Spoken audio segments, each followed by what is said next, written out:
Sejahtera. Nama saya Aisyah Idris dari 6 Izora. Nama saya Kasih Kaila dari 6 Izora. Pada hari ini, 10 April 2026, SKP Materi Hulu dalam mengadakan sambutan Hari Raya. Mari kita lihat apa yang sedang berlaku di dataran hari ini.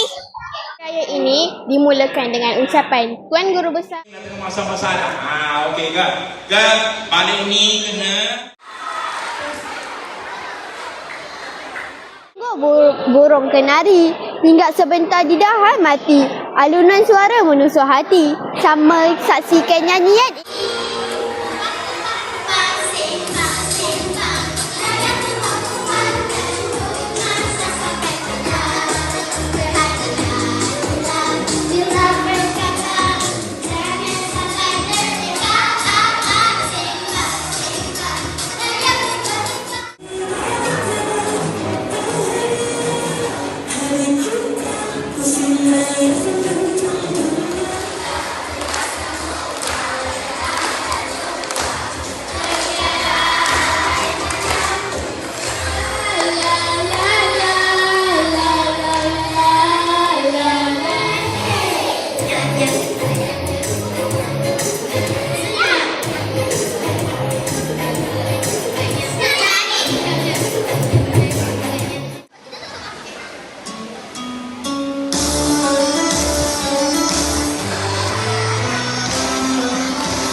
Jom raya dengan saya.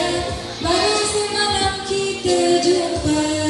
Awak sudah sedia? Kita main teka-teki raya. Dah sedia?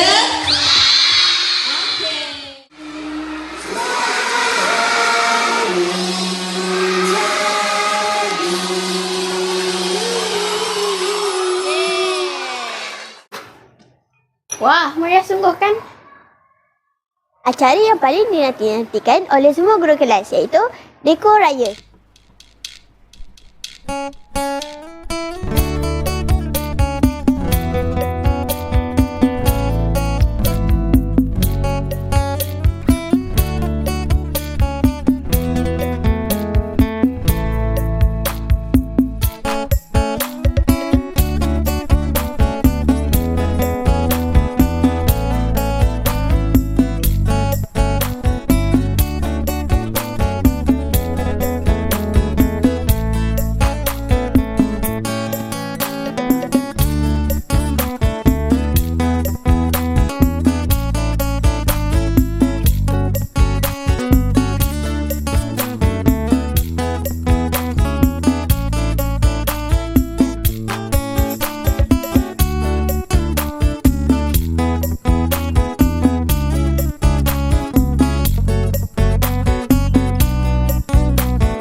Kepada para pemenang.